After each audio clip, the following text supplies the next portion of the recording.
Antes de começarmos, tenho um pequeno pedido. Estou tentando alcançar a marca de 1000 inscritos. É um número muito importante para mim. Por favor, clique no botão inscrever-se. É apenas um pequeno clique, mas para mim é uma enorme motivação para continuar criando mais vídeos. Muito obrigado a todos vocês. Não, a filha de uma curandeira com terra sob as unhas. Essa foi a frase que a quebrou, dita na voz baixa e descuidada do homem a quem ela havia dedicado sua vida. Surgindo pela fresta de uma porta que ela abriu devagar, pensando que o surpreenderia com uma notícia que mudaria tudo. Maren Vostelos estava no corredor da fortaleza do Pináculo de Cinzas. O frio do chão de pedra subia pelas solas de seus pés descalços, e ela sentiu o laço de acasalamento que aprendia ao rei Alfa Corvandragos. Ele se tornou fino e quebradiço no centro de seu peito, como uma corda se desfazendo sob uma lâmina lenta. Em algum lugar atrás daquela porta, uma mulher riu, e era a risada de sua própria irmã, brilhante, dourada e confiante, e o som a atingiu como uma bota em seu externo. Ela não gritou, pressionou uma mão espalmada contra a barriga. Ali um segredo não maior que uma batida de coração começara a crescer. E ela fez uma promessa a si mesma no escuro. Você nunca possuirá o que eu carrego. Ela havia ensaiado 100 versões desta noite em sua mente. Nenhuma delas terminava com ela de costas para a parede de um corredor, respirando entre os dentes para que ninguém ouvisse. Dentro do aposento, o fogo crepitava. As vozes continuavam sem pressa, obscenas em seu conforto. A curandeira cumpriu seu propósito, disse Corvan. As matilhas confiavam nela. Seu sangue impediu que os lobos da fronteira arrancassem minha garganta no primeiro inverno.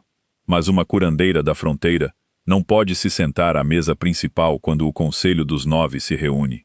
Eles rirão de mim até me expulsarem do meu próprio salão. E sua irmã Elisane, com uma voz como mel derramado, respondeu: Então, deixe-a de lado. Você tem o direito. Um rei alfa pode se casar 2 vezes para o bem da matilha. Deixe-a ficar com suas ervas e sua cabana. Deixe-me ficar com a coroa. Marin fechou os olhos. O chão não se abriu. O mundo não acabou. Ele simplesmente se reorganizou em torno de um fato novo e terrível. E ela ficou dentro daquele fato e aprendeu no espaço de 10 respirações como sobreviver a ele. Ela viera para o Pináculo de Cinzas há 2 anos. Viera como a filha de Ondrel Vostala, a curandeira da fronteira. Suas mãos haviam tirado metade das matilhas do leste da beira de uma febre. Uma febre que não tinha nome até que ela a nomeou. Ela viera porque Corvin Dragast, recém-coroado e cercado por todos os lados, precisava dela mais do que de qualquer outra pessoa. E porque ele a olhou por cima de uma mesa de homens moribundos e disse com uma voz na qual ela acreditou que nunca tinha visto uma mulher fazer milagres com mãos tão firmes. Ela se casou com ele sob a lua de inverno, com toda a confederação de matilhas assistindo. E ela pensou tolamente que um casamento forjado na crise era um casamento forjado na verdade. Ela não havia entendido que para um homem como Corvin, uma crise era simplesmente uma ferramenta, e que quando a ferramenta terminasse seu trabalho, ele a deixaria de lado sem olhar para trás. Ela entendia agora. Ela entendia da mesma forma que se entende uma queimadura. Apenas depois de já ter tirado a mão da chama, ela não entrou no quarto. Essa foi a primeira escolha. E mais tarde ela pensaria nisso como a escolha que salvou sua vida. Uma mulher inferior, uma mulher mais jovem. A mulher que ela era antes daquele corredor teria escancarado a porta e exigido uma resposta. Teria chorado e implorado e lhes dado a satisfação de sua ruína. Mas Maren Vostolo passou a infância ao lado de moribundos. Ela aprendeu que a dor mais barulhenta não é a mais profunda, e que as pessoas que gritam raramente são as que resistem. Então ela se virou. Ela caminhou de volta pelo corredor com os pés dormentes. Passou pelas tapeçarias das conquistas de Dragast.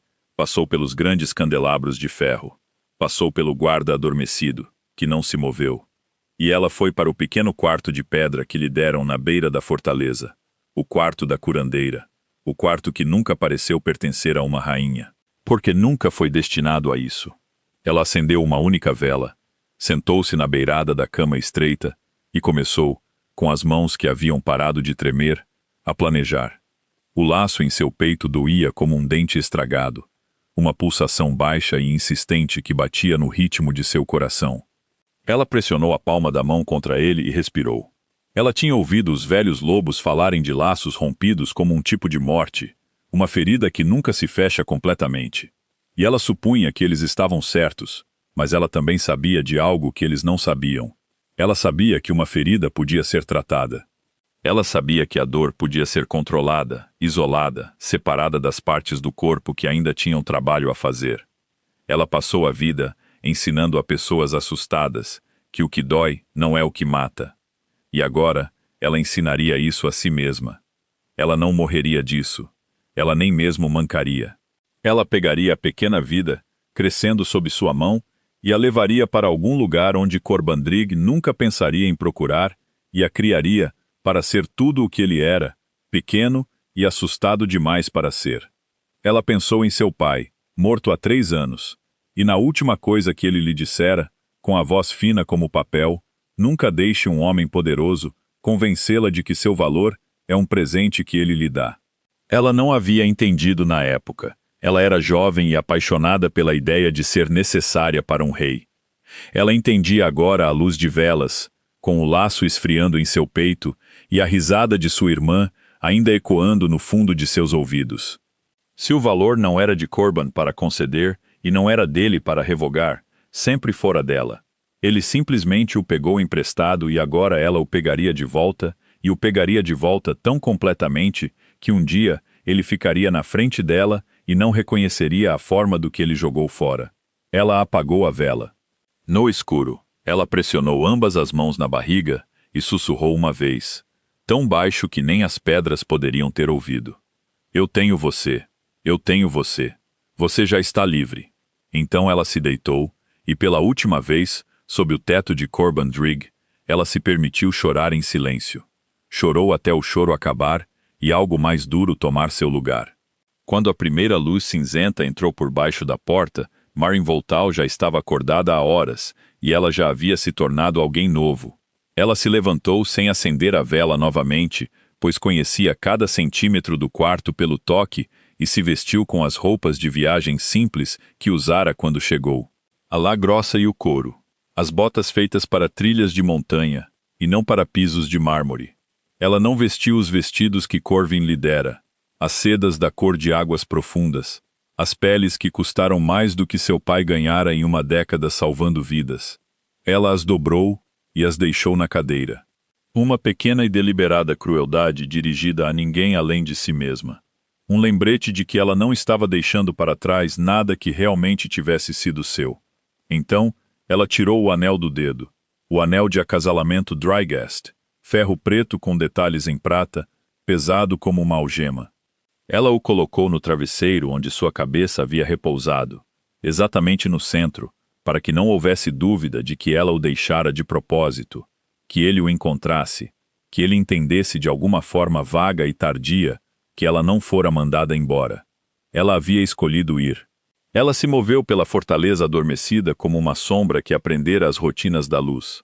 Ela sabia quando a guarda noturna trocava, porque passara meses cuidando dos homens que faziam essas vigílias, e eles lhe contaram tudo, da maneira como homens cansados contam tudo a uma curandeira gentil. Ela sabia qual porta das cozinhas inferiores era deixada destrancada para as entregas antes do amanhecer. Ela sabia o nome do garoto do estábulo que lhe devia a mão, porque ela havia colocado os ossos no lugar, depois que um cavalo de guerra o esmagou, e se recusou a deixar o mestre dos cavalos dispensá-lo como inútil.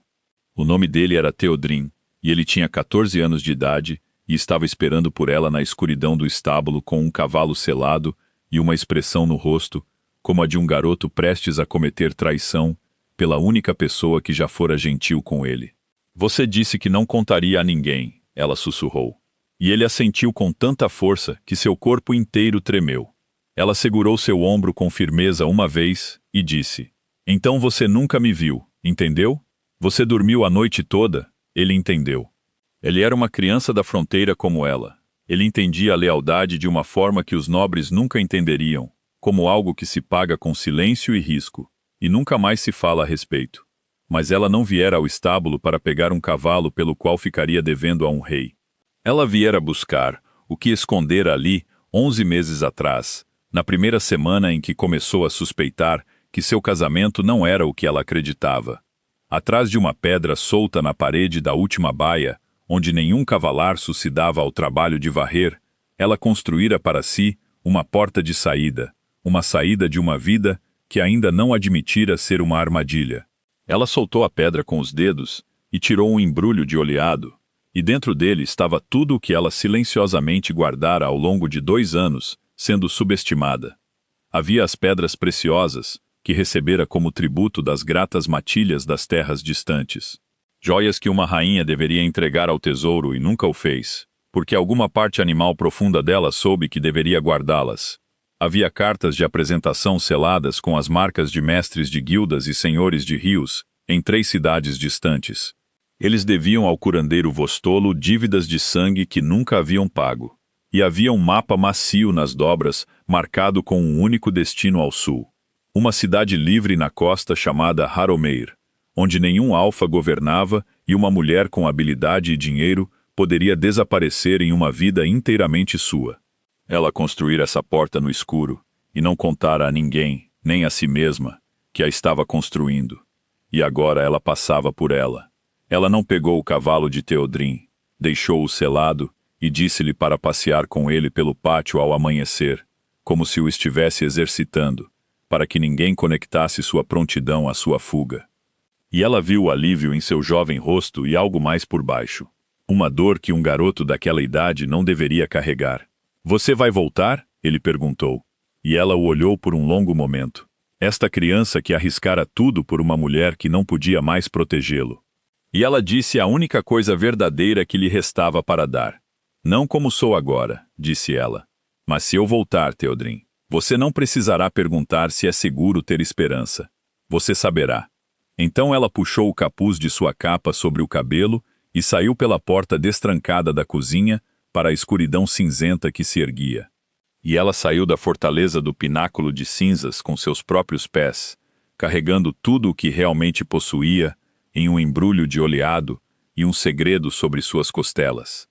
E ela não olhou para trás, para a torre onde o homem que a descartara ainda dormia, sonhando, sem dúvida, com a coroa que comprara com o corpo, a mente e o sangue dela. A estrada para fora das terras altas era longa e fria, e ela caminhou a maior parte dela, gastando suas pedras preciosas escondidas apenas quando precisava, e sempre nas menores denominações, sempre com uma história pronta na ponta da língua, sobre ser uma parteira viúva, viajando para o sul, para a casa de uma irmã. Ela era boa em histórias. Passara a vida inteira ouvindo as histórias que homens moribundos contavam a si mesmos para tornar a escuridão menos assustadora. E elas aprenderam a arquitetura de uma mentira convincente, que é que ela deve ser construída quase inteiramente de coisas verdadeiras. Ela era viúva de certa forma. Ela estava viajando para uma nova vida de certa forma, e ela estava carregando uma criança, o que era a coisa mais verdadeira de todas, e a única coisa que ela nunca disse em voz alta naquela estrada, mantendo-a dobrada dentro de si como o mais precioso contrabando, protegendo-a do frio e dos bandidos e dos lobos, que não eram do tipo de 2 pernas. Ela ficou mais magra, mais bronzeada e mais dura à medida que as léguas ficavam para trás. E, em algum momento, na 3ª semana de caminhada, ela parou de sentir a dor fantasma do laço rompido como uma ferida, e começou a senti-la como uma cicatriz. O que significa que ela parou de se surpreender com isso. O que é o começo da cura? Ela chegou a Haromir no primeiro dia verdadeiro da primavera, quando as amendoeiras ao longo da estrada costeira explodiram em uma espuma de flores brancas e o ar cheirava a sal, a frutas cítricas e a fumaça de 1000 fogueiras de cozinha. Era uma cidade como nenhuma outra que ela já vira. Um caos de pedra branca e azulejos azuis, descendo as colinas, até um porto lotado de navios de todos os cantos do mundo conhecido. Um lugar onde 100 línguas discutiam nos mercados e nenhum lobo curvava o pescoço para um rei, pois não havia rei para quem se curvar, apenas a guilda do porto e o colégio de médicos e a lenta e paciente maquinaria do comércio, que não se importava nem um pouco com quem seu pai tinha sido. O que coroa você deixara para trás em um travesseiro? Marim parou no topo da estrada e olhou para todo aquele barulho, cor e liberdade. E, pela primeira vez desde o corredor, desde a porta, desde a risada, ela se permitiu sorrir. Então, ela pressionou a mão na barriga que começara a aparecer sob sua capa de viagem e desceu para a cidade que se tornaria seu lar. E começou, muito silenciosamente, a construir a coisa que um dia colocaria um rei alfa de joelhos. Se meses são tempo suficiente para perder uma vida e cultivar uma nova. 6 meses é tempo suficiente para ser descartada em uma fortaleza nas terras altas e renascer em uma cidade costeira para entrar como estranha e sair como cidadã para carregar um segredo até o fim e segurá-lo em seus braços e saber, finalmente, com uma certeza que reorganiza toda a arquitetura de sua alma. Exatamente, para o que você está vivendo. Marlon Vostelow fizera todas essas coisas quando as flores de amendoeira caíram, e o calor do verão pressionou Haromer como uma mão quente. E se você a conhecesse nas terras altas, não a conheceria agora. Ela abrira uma pequena clínica no emaranhado distrito inferior, perto do porto, em uma casa branca e estreita com venezianas azuis. E fizera isso entrando no colégio de médicos com um saco de ervas secas e uma história sobre uma febre e demonstrando, no espaço de uma única tarde, que sabia mais sobre as doenças dos pobres e dos lugares lotados do que todo o corpo docente de túnicas de seda combinado. Eles tentaram ser condescendentes com ela. Eles pararam de ser condescendentes com ela em menos de 1 hora. E, quando ela saiu, carregava uma licença para praticar, concedida por um colégio que não se importava que ela fosse mulher, estrangeira ou loba, porque em Haromer, a única aristocracia que importava era a competência, e competência era a única coisa que Marlin nunca lhe faltou e nunca lhe faltaria. Seu filho nascera na hora cinzenta antes de um amanhecer de verão, na cama estreita acima de sua clínica, trazido ao mundo por uma parteira de Haromer chamada Setua, que se tornara, da maneira como as mulheres que compartilham as horas mais difíceis se tornam a coisa mais próxima de uma amiga, que Maren se permitira desde o corredor. Ela o chamou de Yandor, o que não significava nada para ninguém nesta cidade, e tudo para ela, pois era o nome de seu pai virado de lado, uma coisa escondida, um nome que carregava a memória do velho sem anunciá-la ao mundo. Ele tinha o cabelo escuro do pai, e ela estava apavorada ao ver o começo dos olhos cinzentos de seu pai, mas ele tinha as mãos dela, pequenas, precisas e sempre alcançando. E quando ela olhava para aquelas mãos, sabia que ele seria um construtor e não um destruidor, um curador e não um tomador. E esse conhecimento a afirmava como nada mais poderia. Ela o criaria para ser tudo o que Corban tinha medo de ser. Ela o criaria livre. A clínica prosperou porque Maren era muito boa e porque não recusava os pobres do porto. E a prosperidade em Homer tinha um jeito de puxar uma pessoa para cima através das camadas da cidade, quisesse ela ou não. Em 4 meses, os mestres do porto a chamavam quando seus marinheiros febris podiam ser movidos.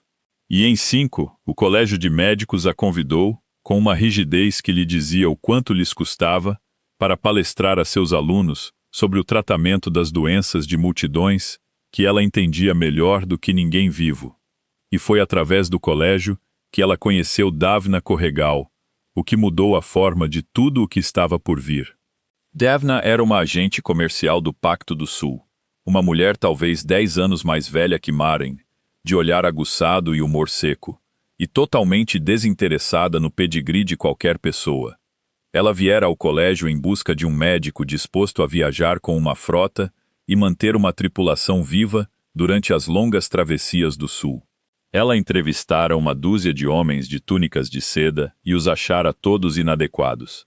E então, ela observou Maren consertar uma fratura exposta na perna de um estivador, enquanto simultaneamente acalmava sua esposa histérica e corrigia a dosagem de papoula de um estudante, tudo sem levantar a voz.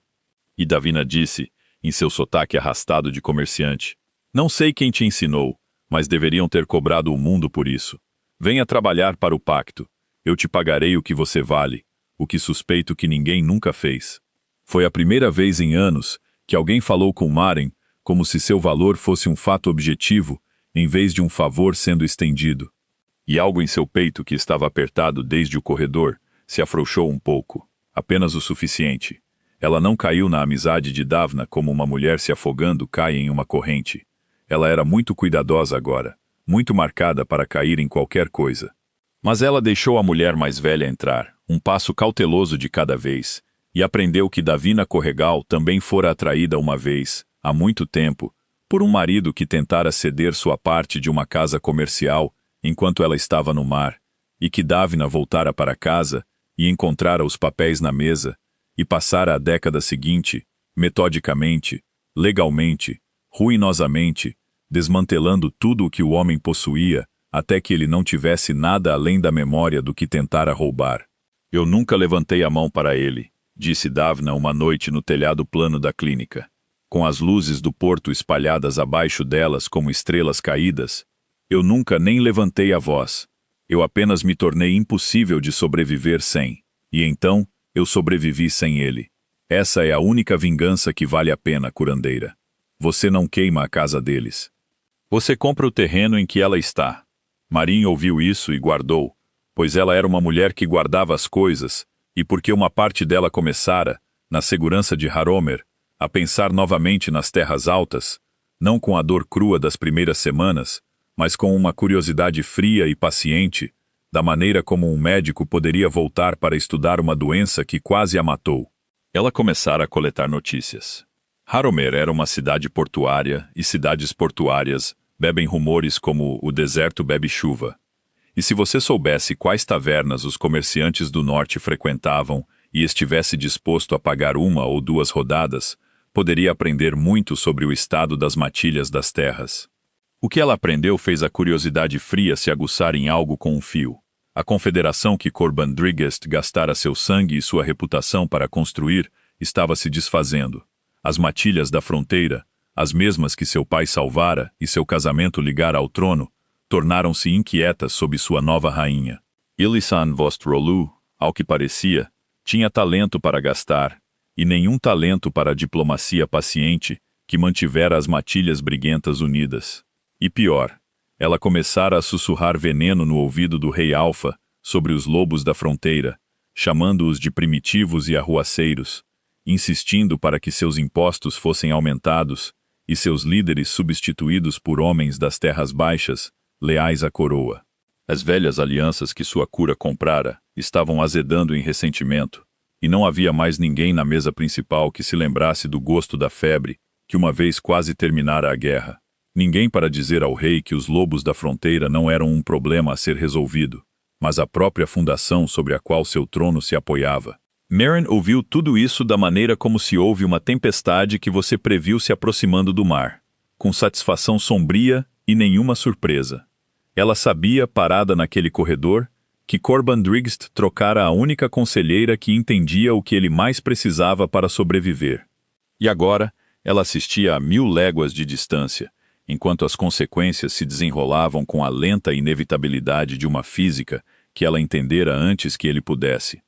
Mas ela não se regozijou e não agiu ainda não. Ela tinha uma clínica para administrar, um filho para criar e uma frota para manter viva nas travessias do sul. E aprendera com Davna Corrigal, que a mulher que se move primeiro raramente é a mulher que vence. Então, ela esperou. Ela aumentou sua reputação e sua bolsa. Ela navegou com a frota do pacto 2 vezes, deixando Ilsandor nas mãos cuidadosas de Setua. E cada vez que voltava, aprendia algo novo sobre comércio, transporte e os grandes rios invisíveis de dinheiro que se moviam sob a superfície do mundo. Rios que corriam direto para as terras altas, pois mesmo um rei alfa não podia comer sua coroa. E a confederação Dryast, rica em terras e pobre em moedas, comprava seu grão, seu aço e seus medicamentos do sul. Comprava-os, na maioria das vezes, através do Pacto do Sul. Comprava-os, na maioria das vezes, através de contratos que passavam pela mesa de uma agente comercial chamada Davni Corrigali, e comprava seus medicamentos mais preciosos, as curas para a febre, as tinturas de parto e os ungüentos para feridas que impediam as matilhas da fronteira de morrerem nos invernos, de um fornecedor pequeno, mas ferozmente respeitado, no distrito portuário de Haromer, um fornecedor cujas fórmulas ninguém mais conseguia reproduzir, um fornecedor que os compradores do norte conheciam apenas pelo nome nas caixas. O nome nas caixas era Vost Hollow. Ela não planejara isso como uma arma. Essa era a verdade estranha e providencial, a coisa que a deixava dormir à noite. Ela simplesmente fora boa, e ser boa a tornara próspera, e ser próspera a levara para a maquinaria do comércio do Sul. E a maquinária do comércio do Sul, por conta própria, tecera um fio de dependência de sua modesta clínica até o grande salão de pedra, onde Corban Dragast se sentava perguntando-se por que suas matilhas da fronteira estavam adoecendo e seus invernos se tornando mais difíceis e suas alianças se dissolvendo como sal na chuva. Ela não construíra a armadilha. Ela simplesmente se tornara indispensável, como Davna aconselhara, e a armadilha se construíra em torno da forma de sua indispensabilidade.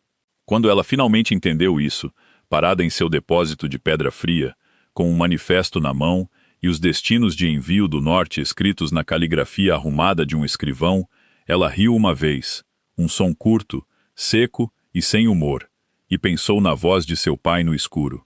Nunca deixe um homem poderoso convencê-la de que seu valor é um presente que ele lhe dá. Corban jogara fora o valor dela, e o valor dela fora para o sul. E agora o valor dela estava sobre a artéria que alimentava seu reino. E ele nem sabia que o nome dela estava nas caixas, pois para ele ela nunca fora um nome, apenas uma ferramenta, apenas a filha da curandeira com terra debaixo das unhas. Foi Davna quem viu a forma da coisa antes que Maren estivesse disposta a dizê-la em voz alta. Elas estavam revisando as contas do norte nos escritórios do pacto, à beira do porto. E Davna bateu no livro Razão com um dedo grosso e disse: a Confederação Dragast está a 3 estações da insolvência. Eles têm pegado empréstimos contra o grão do próximo ano, para pagar as dívidas deste ano, e sua nova rainha gasta como se estivesse tentando esvaziar o tesouro em uma aposta. Se o pacto cobrasse o que eles devem, ou mesmo apenas apertasse os termos, a coisa toda desmoronaria em um ano. Ela ergueu os olhos, seu olhar aguçado fixo no rosto de Maren. Você ficou muito quieta, curandeira. Você faz isso quando algo importa para você. Quer me dizer por que o extremo norte te deixa com cara de quem está consertando um osso? E Maren, que não contara a verdade a ninguém em Haromer, que aguardara mais de perto do que qualquer segredo em sua vida, olhou de volta para a única pessoa nesta cidade que a merecia. E ela disse baixinho, porque eu costumava ser a rainha deles. Ela disse, e o teto não caiu, e o mundo não acabou.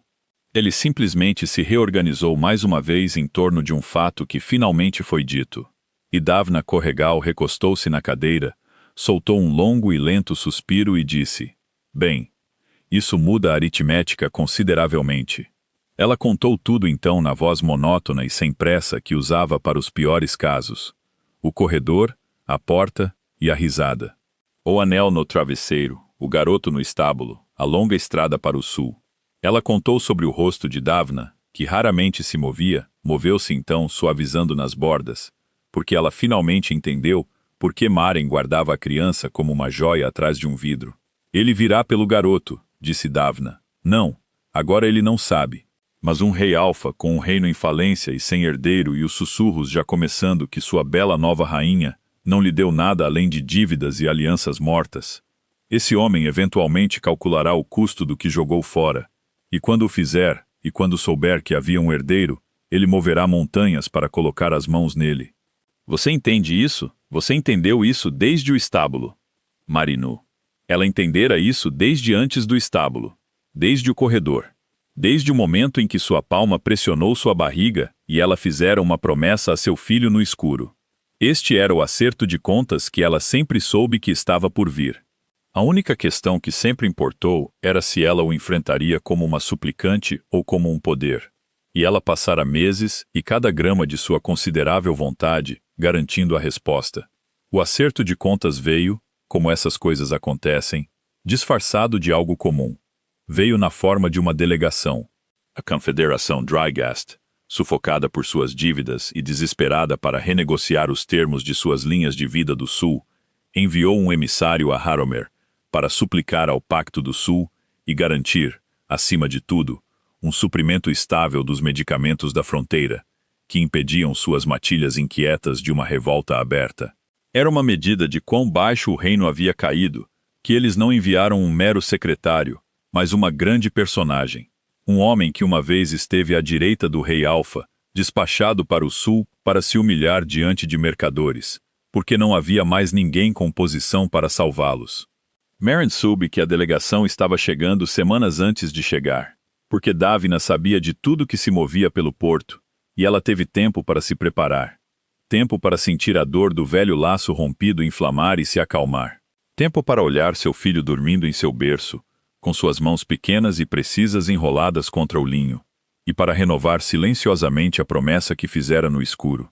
Quando o navio do emissário ancorou no porto de Harromer em uma manhã quente e dourada no final do verão, Maren Vostele navio poderia ter imaginado. Porque a fornecedora médica mais valiosa do pacto, aquela cujas fórmulas as terras altas não podiam viver sem, aquela cuja assinatura seria necessária em qualquer contrato que a delegação esperasse garantir, era uma mulher que eles deixaram para morrer em um travesseiro, em uma fortaleza das terras altas. Ela soube o nome do emissário pelo manifesto do porto e, quando o leu, ficou muito quieta da maneira que fez Davna olhar para cima. O emissário não era um estranho. O emissário era Brannock Dragast, o tio do rei Alfa, um velho lobo com focinho grisalho e reputação de honestidade fria, que nunca, em todos os 2 anos do casamento de Maren, a tratara com nada além de um respeito rude e relutante. Ele fora, na verdade, o único membro da casa Dragast que argumentara contra o casamento de guerra que a descartou. Ela ouvira de segunda mão que o velho dissera a seu sobrinho que ele era um tolo por trocar uma curandeira que salvara seu reino por uma beleza que o gastaria, e que Corvan lhe a dissera para calar a boca.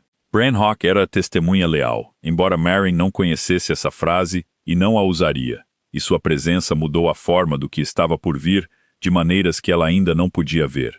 Ele estava vindo para Harrowmere como um suplicante, enviado para implorar pela sobrevivência de um reino que seu sobrinho estava estrangulando. E ele não sabia, não poderia saber que a mulher que ele uma vez defendera era a base sobre a qual toda a negociação se apoiava. O pacto recebeu a delegação com a formalidade fria que reservava para compradores que haviam perdido sua vantagem. E as negociações foram realizadas no grande salão abobadado da Guilda do Porto, todo de pedra branca e luz azul, e o cheiro do mar entrando pelas janelas altas. Maren não compareceu às sessões de abertura. Ela arranjara assim por conselho de Davan, deixando a delegação se esgotar contra a aritmética imóvel de suas próprias dívidas, deixando Brannock e seus escrivães entenderem ao longo de 3 dias exaustivos exatamente o quão pouco o pacto precisava deles e exatamente o quanto eles precisavam do pacto. Ela os deixou aprender que os medicamentos que vieram garantir não podiam ser obtidos a nenhum preço sem o consentimento do fornecedor. E ela os deixou pedir repetidamente para que esse fornecedor fosse trazido à mesa. E ela deixou o pacto responder repetidamente que o fornecedor viria quando o fornecedor julgasse que era a hora certa. Ela estava lhes ensinando uma lição que aprendera em um corredor frio, embora eles não soubessem que o poder não é o que você detém, mas o que os outros não podem fazer sem, e que a pessoa que espera é a pessoa que vence. No 4º dia, ela veio. Ela se vestiu para a ocasião com o mesmo cuidado deliberado que usara uma vez para deixar o anel no travesseiro. Não de seda. Ela não tinha sedas e não queria nenhuma. Ela usava as vestes de médica azul, escuras do colégio de Harrowmere. As vestes que nesta cidade significavam mais do que qualquer coroa. As vestes que diziam: aqui está uma pessoa a quem os poderosos devem implorar. E ela usava o cabelo preso para trás. Simples. E em suas mãos não usava anéis, porque o único anel que importara a ela, deixara em uma fortaleza das terras altas, para contar uma história a um homem que nunca se dera ao trabalho de lê-la. Ela entrou no salão abobadado com Davina Corregale um passo atrás dela, e um folho de couro com fórmulas e contratos debaixo do braço, e ela caminhou por todo o comprimento daquele longo e iluminado salão em direção à mesa onde a delegação Drygast se sentava, esperando pelo misterioso fornecedor que detinha a vida de seu reino em suas mãos. E ela observou o momento chegar. Brannock Drygast ergueu os olhos. Seus olhos cinzentos encontraram o rosto dela, e ela viu o instante exato em que o reconhecimento atravessou a compostura cuidadosa do velho lobo. Viu seus traços envelhecidos ficarem frouxos. Viu-o se levantar parcialmente de sua cadeira, com uma mão nodosa espalmada na mesa, como se o mundo tivesse inclinado sob ele. Maren, ele disse, e sua voz falhou na única palavra, e toda a sala ficou em silêncio ao redor dela. Os escrivães, os agentes do pacto e os mestres da guilda, todos se virando para olhar, porque o velho emissário falara um nome que ninguém mais naquela mesa conhecia. Falara como uma oração ou um fantasma. Maren Host, por todas as luas, nós te enterramos. Nós pensamos. Toda a confederação pensou. Ele parou. Ele não conseguiu terminar. Ela podia vê-lo fazendo a aritmética que ela fizera meses atrás, vendo-a reorganizar toda a sua compreensão do último semestre. E ela observou o horror florescer em seu rosto enquanto as peças se encaixavam. Que o fornecedor que o pacto não nomearia, o fornecedor que detinha a sobrevivência das matilhas da fronteira em sua assinatura, a mulher que seu sobrinho descartara e declarara morta para salvar seu frágil orgulho. Eram uma e a mesma pessoa, e essa pessoa estava diante dele nas vestes de um colégio que não respondia a nenhum rei, segurando um folho que poderia acabar com seu reino ou salvá-lo inteiramente por capricho dela. Sente-se, Brank, disse Maren. Sua voz era calma, baixa, sem pressa. A voz que ela usava para homens que estavam morrendo e ainda não sabiam. Você vai assustar os escrivães. Ela colocou o folho na mesa, puxou sua cadeira e se acomodou nela com a facilidade de uma mulher totalmente à vontade em seu próprio poder. E ela cruzou as mãos e olhou para o velho lobo do outro lado da madeira polida. E por um longo momento, ela simplesmente o deixou olhá-la. Deixou-o absorver a diferença entre a assustada filha de curandeira, que se casara com seu sobrinho, e a mulher que ela se tornara, a médica que o colégio de médicos implorava para palestrar, a fornecedora que o pacto protegia, o único nome indispensável nas caixas. Você não me enterrou, disse ela finalmente. Eu fui embora. Há uma diferença considerável, embora eu entenda porque a história que lhe contaram preferiu a primeira versão. É sempre mais fácil lamentar uma mulher do que explicar por que você a expulsou. Branhawk Dragast se abaixou lentamente de volta em sua cadeira, como um homem cujos ossos envelheceram uma década no espaço de 1 minuto. Ele disse que você fugiu com vergonha, disse o velho lobo com a voz rouca. Quando as matilhas da fronteira perguntaram, ele disse que a filha da curandeira não suportou o peso da coroa e voltou para as montanhas. E então, quando você não pôde ser encontrada, ele deixou que dissessem que você morrera na estrada. E Lissan usou luto por 1 semana. Havia uma pedra erguida para você nos jardins da fortaleza. Ele balançou a cabeça grisalha, e Maren viu que sua vergonha era real, que o velho a lamentara honestamente e fora enganado. E algo nela que se tornara duro como pederneira amoleceu um único grau, porque Branagh a defendera uma vez e fora ignorado. E há um tipo particular de lealdade que sobrevive mesmo nas casas dos tiranos, mantida nos corações dos poucos honestos que veem claramente e não são ouvidos. Eu disse a ele. Branho continuou. Mais para si mesmo do que para ela agora. Eu disse a ele que ele era um tolo. Eu disse a ele que você valia 10 dela. Que você nos salvou quando a febre veio. Que as matilhas da fronteira te amavam e nunca amariam a mulher das terras baixas. Ele não quis ouvir, e agora a fronteira queima e o tesouro está vazio. E eu sou enviado ao sul para implorar por medicamentos de um fornecedor que acaba sendo a mesma mulher que jogamos na escuridão. Ele riu então. Um som terrível e seco, sem humor algum. A risada de um velho homem diante da crueldade requintada do mundo. Você poderia nos destruir com uma palavra. Você sabe disso. Você poderia deixar as matilhas adoecerem e morrerem e assistir toda a confederação se desfazer e você estaria em seu pleno direito, concedido por todas as luas. Sim, disse Maren, eu poderia. E ela deixou isso pairar no ar abobadado entre eles. Deixou todo o salão silencioso sentir o peso disso, porque era verdade, e porque ele precisava entender que era verdade, antes que qualquer outra coisa pudesse acontecer. Ela passara 6 meses, e cada grama de sua vontade, ganhando o direito de dizer aquela única palavra. E ela não ia apressar as coisas para acalmar a consciência de um velho.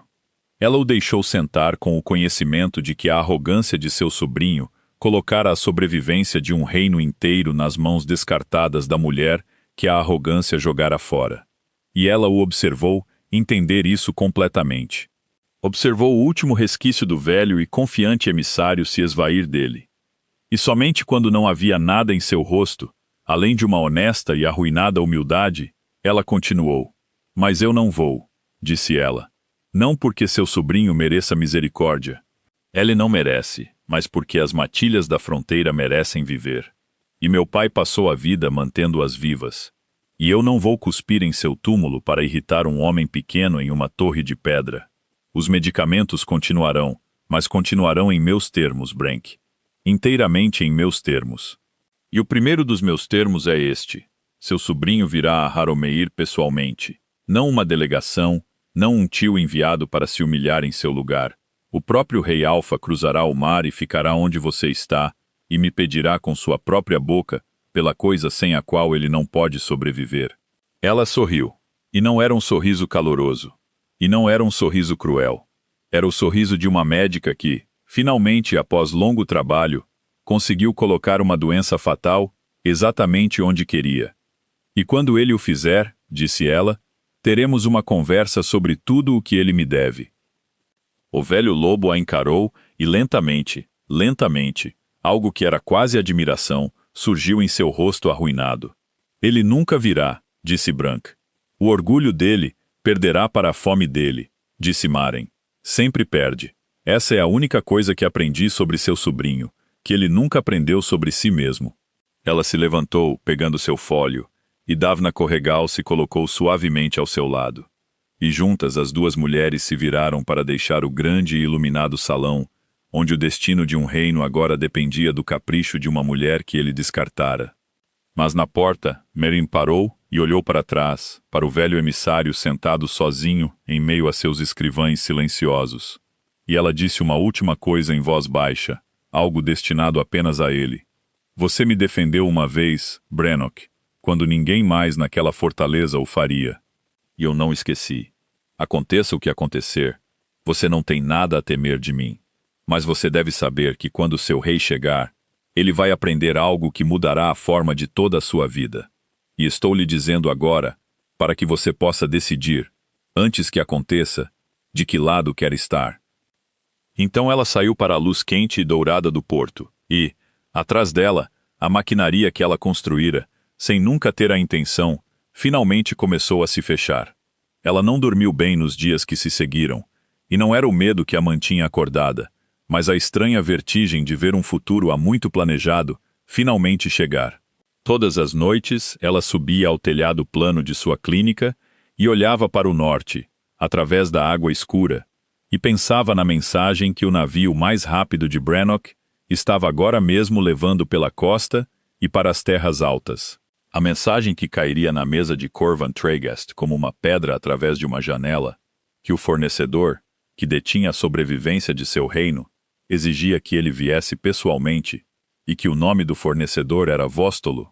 Ela se perguntava como ele reagiria, se o nome sequer significaria algo para ele a princípio, ou se ele teria que perguntar a seus escrivães quem era esse Vóstolo, este médico do sul com a audácia de convocar um rei alfa, e se a resposta chegaria a ele pela boca de um servo, ou de seu tio, ou de sua nova rainha, cujo próprio nome era, cuja irmã era, cuja família era a que Corban descartara tão completamente que não a reconhecia mais em um manifesto. Ela pensava em Ilen, acima de tudo, naquelas horas escuras no telhado. Sua irmã, a mulher que estivera naquele aposento e dissera, deixa de lado, com tanta confiança fácil, como se uma vida pudesse ser deixada de lado, como um prato retirado da mesa. Ela se perguntava se ela alguma vez pensava nela, se alguma vez sentia o fantasma do laço que compartilharam quando crianças, na casa de cura apertada de seu pai, duas meninas dividindo uma cama estreita, enquanto seu pai trabalhava a noite toda para salvar a vida de algum estranho.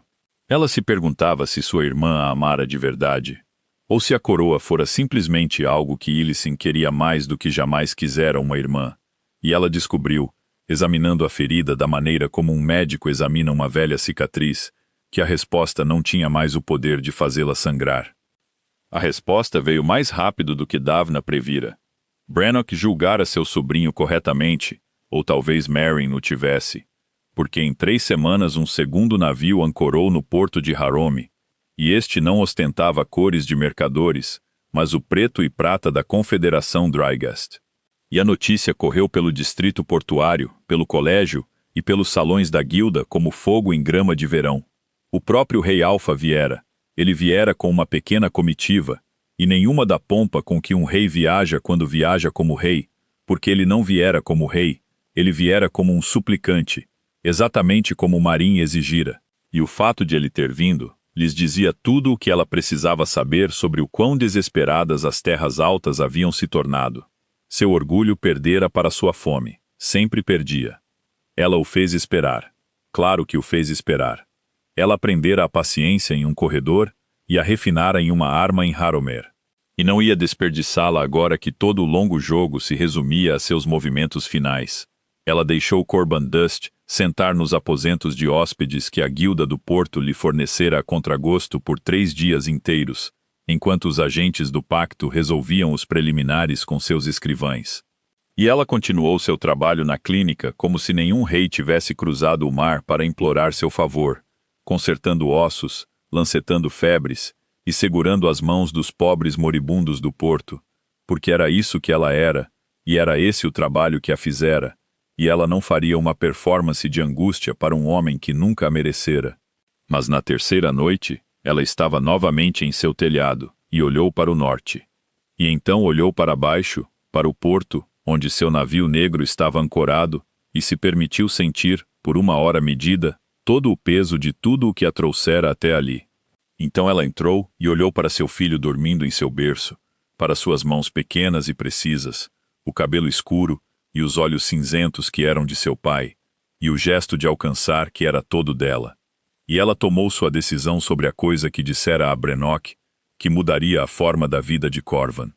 Ela lhe contaria, mas não para lhe dar o menino. Ela lhe contaria para que ele carregasse o conhecimento para o norte como uma pedra em seu estômago pelo resto de seus dias, para que ele soubesse exatamente o tamanho do que jogara fora em um travesseiro, em uma fortaleza das terras altas, para que o único verdadeiro herdeiro de seu corpo estivesse crescendo livre e amado, e fora de seu alcance, em uma cidade onde nenhum rei governava, carregando o nome de seu pai virado de lado, e nenhum do peso Dragaste. Esse era o checkmate que ela escolhera. Não a destruição de seu reino que ela poderia ter realizado com uma palavra, não a ruína de seu tesouro que já estava se arruinando. O checkmate era o conhecimento. E o conhecimento, ela aprendera, era a única ferida que nunca cicatrizava e não podia ser tratada. Eles se encontraram finalmente em uma pequena câmara privada da guilda do porto.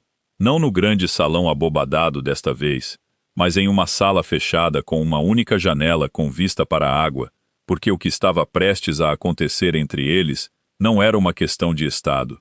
Merrin chegou primeiro novamente e se acomodou na cadeira que ficava de frente para a porta e esperou com as mãos cruzadas, suas vestes de médica simples e seu filho seguro nos braços de Seto a 3 ruas de distância. E quando a porta se abriu e Corvan Dragast entrou, ela observou seu rosto da mesma forma que observara o de Brannock, ávida pelo instante exato do reconhecimento. Demorou mais do que com o velho lobo. Corban viera esperando um fornecedor, um comerciante, algum médico do sul, de olhar aguçado com quem precisaria bajular e negociar. E pelo espaço de 2 segundos inteiros, ele olhou para Marin sem vê-la, seus olhos deslizando por seu rosto, da mesma forma que uma vez deslizaram pelo de um servo. E então ele viu, e então a cor sumiu dele de uma vez, drenada de seu rosto como sangue drena de uma ferida. E ele parou no meio da sala como se tivesse batido em uma parede de vidro. Maren. O nome dela em sua boca era diferente do nome dela na boca de Brannock. O velho lobo o dissera como uma dor. Corban o disse como um homem lendo sua própria sentença de morte. Silenciosamente incrédulo, com o começo de uma terrível compreensão já subindo por trás de seus olhos. Você, ele parou, começou de novo. Eles me disseram que você estava morta. Você disse a eles que eu estava morta, ela corrigiu. E sua voz era a voz calma e baixa de médica, a voz para homens que ainda não sabiam que estavam morrendo. Vamos pelo menos começar com a verdade, já que temos tão pouco tempo e tanto a cobrir. Sente-se, Corban. Você não parece bem. Seria uma pobre ironia se o rei Alfa desmaiasse na frente da filha da curandeira com terra debaixo das unhas. Ela observou a frase atingi-lo. Observou-a entrar nele como uma lâmina. Observou seu rosto se contrair ao reconhecer suas próprias palavras devolvidas a ele, depois de meio ano e 1000 léguas. E ela soube naquele instante que ele nunca imaginara que ela as ouvira. Nunca considerara que sua crueldade descuidada tivera uma testemunha. Ele se abaixou na cadeira à sua frente, porque suas pernas não o sustentavam mais. E ele a encarou. E a sala estava muito quieta. E do lado de fora da janela, as gaivotas gritavam sobre a água. Você ouviu? Eu ouvi tudo, ela disse. A curandeira cumpriu seu propósito. Um trono precisa de uma rainha de consequência. Deixe-a de lado. Fique com a coroa. Eu estava no corredor do lado de fora daquela porta e ouvi cada palavra. E então fui para o meu quarto, tirei seu anel e o deixei no travesseiro, e saí de sua fortaleza antes do amanhecer. E passei todos os dias desde então me tornando a mulher que agora detém a sobrevivência de seu reino em sua laringe. Então não, Corban, eu não fugi com vergonha. Eu não morri na estrada. Eu ouvi, escolhi e construí isso. Tudo isso. A clínica, o colégio, o pacto e as fórmulas sem as quais suas matilhas da fronteira morrerão. Eu construí isso exatamente com o valor que você jogou fora, porque nunca foi seu para dar e nunca foi seu para tomar de volta. E agora aqui está você, tendo cruzado o mar para me implorar. Por isso, você entende agora? Você entende o que fez? Ele entendia. Ela podia vê-lo entendendo. Podia ver toda a arquitetura de sua arrogância desmoronando dentro de si, por trás de seus olhos. E por um momento, ela pensou que ele poderia chorar. Este rei orgulhoso e quebrado, este homem pequeno em uma torre de pedra, que trocara a única conselheira que poderia tê-lo salvo por uma beleza que estava gastando seu reino até a ruína. Ele não chorou, mas algo nele se desfez. E quando falou novamente, sua voz perdera o último resquício de seu peso real. As matilhas da fronteira estão morrendo, ele disse. A febre voltou neste inverno, aquela que seu pai nomeou, e não havia ninguém que soubesse como tratá-la. E eu os chamei de primitivos e os deixei morrer. E quando entende o que estava acontecendo, 100 estavam mortos, e as matilhas falavam em sucessão, e o conselho dos 9 falava em me depor. Ele riu, um eco quebrado da mesma risada terrível que seu tio rira. Me depor. Você ouve a justiça nisso? Eu te depus, e agora eles querem me depor. E a única coisa que pode me salvar é a mulher que eu descartei. E ela tem todos os motivos para me ver queimar. Eu tenho, Marin concordou. Todos os motivos. E quero que você se sente com esse conhecimento por um momento. Da mesma forma que eu me sentei em um corredor frio antes de lhe dizer o que decidi. Ela se levantou então, e foi até a janela e olhou para a água para que ele não pudesse ver seu rosto enquanto ela dizia a próxima parte, porque era a parte que ainda lhe custava algo, e ela não lhe daria o preço disso. Vou manter os medicamentos fluindo, disse ela. As matilhas da fronteira viverão, não por você, por elas. E por meu pai. E porque não sou o tipo de mulher que deixa 100 crianças morrerem de febre para punir o orgulho de um homem. O pacto elaborará os termos, e você os assinará, e eles serão generosos com as matilhas e ruinosos para o seu tesouro. E você passará o resto de seu reinado como um rei que não pode tomar uma única decisão sem o consentimento do Sul, porque é isso que suas escolhas lhe renderam. Esse é o cheque-mate, Corban, não a morte. A dependência, você viverá e governará. E todos os dias pelo resto de sua vida, você saberá que a mulher que você chamou de filha de curandeira, com terra debaixo das unhas, segura seu reino em suas mãos, e que ela escolheu por uma misericórdia que você nunca merecerá e nunca poderá retribuir. Shelton Marcel, que fique com ele. Ela se virou para encará-lo, pois a próxima parte ela queria que ele visse. E há mais uma coisa, disse ela. Uma coisa que você levará para o norte com você. E é a verdadeira razão pela qual eu disse a seu tio que você aprenderia algo que mudaria a forma de sua vida. Ela deixou o silêncio se estender até que pudesse vê-lo se preparando para isso. E então, ela disse claramente, sem crueldade e sem suavidade, da maneira como um médico entrega o diagnóstico que não pode ser retirado. Quando saí de sua fortaleza antes do amanhecer, eu estava carregando o seu filho. Eu tenho um filho, Corban. Ele tem quase 4 meses. Ele tem seu cabelo escuro e seus olhos cinzentos. E ele tem minhas mãos, e seu nome é Ilsor. E ele está crescendo nesta cidade livre e amado e fora de seu alcance. E você nunca o conhecerá. Isso não é uma negociação, não é um termo que o pacto possa negociar. Você jogou fora a curandeira, e ao jogar fora a curandeira, você jogou fora o único verdadeiro herdeiro que seu corpo jamais produzirá. E agora você voltará para casa, para sua rainha de consequência, que não lhe deu nada além de dívidas e pactos mortos. E você saberá todos os dias pelo resto de sua vida que em algum lugar do outro lado do mar, seu filho está aprendendo a andar em uma casa que você nunca entrará, e que a mãe dele se certificou disso antes mesmo do sol nascer. A sala estava totalmente silenciosa. Corban Andred sentou-se na cadeira perto da janela, com a luz caindo sobre seu rosto arruinado. E ela observou as palavras entrarem nele e se alojarem ali. Observou a última coisa nele, que ainda estava de pé, finalmente cair. E ela não sentiu triunfo, apenas uma calma vasta e nivelada. A calma de uma dívida, finalmente paga integralmente. Ele não implorou. Para seu pequeno crédito, ele não implorou, embora ela pudesse ver o apelo se formando e morrendo em sua garganta. Podia vê-lo entender que não havia nada pelo que implorar, que esta porta se fechara no momento em que ele proferiu suas palavras descuidadas atrás de outra. Um filho, ele disse finalmente, e sua voz era pouco mais que um sussurro.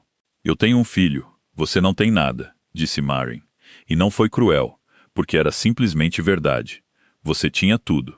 Você tinha uma curandeira que salvou o seu reino, e uma parceira que entendia o que você mais precisava para sobreviver, e uma criança crescendo em seu corpo que você nem sabia que queria. E você trocou tudo isso por uma coroa e uma mulher bonita. E agora a coroa é uma corrente, e a mulher é uma ruína, e a criança é minha. Isso não é vingança, Corban. Quero que você entenda isso, porque é importante para mim que você entenda. Eu não construí nada disso para te machucar. Eu construí para sobreviver a você. E para sobreviver a você, eu tive que me tornar muito mais do que a pequena coisa que você me nomeou. E o seu sofrimento é apenas o que acontece a um homem que fica no caminho de uma mulher que finalmente aprendeu seu próprio valor. Você não é a história. Você nunca foi. Você foi apenas a porta pela qual eu tive que sair para encontrá-la. Ela pegou seu fólio então e caminhou até a porta da câmara e parou com a mão na maçaneta, exatamente como parara antes, porque havia uma última coisa, e era para ele, e não para ela. O pacto lhe trará os termos amanhã, disse ela. Assine-os, e suas matilhas viverão, e você manterá seu trono, tal como é. Recuse-os, e eu deixarei os medicamentos pararem, e assistirei a confederação se desfazer de uma grande distância. E não perderei uma única hora de sono por isso, porque tenho um filho para criar, uma clínica para administrar e uma vida que não tem absolutamente nada a ver com você. A escolha é sua. É, eu acho, a primeira escolha real que lhe foi dada desde que você fez a errada atrás daquela porta.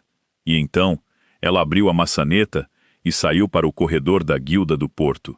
E não olhou para trás, para o homem que a descartara, agora sentado sozinho em uma pequena sala iluminada com a ruína de toda a sua vida espalhada diante dele.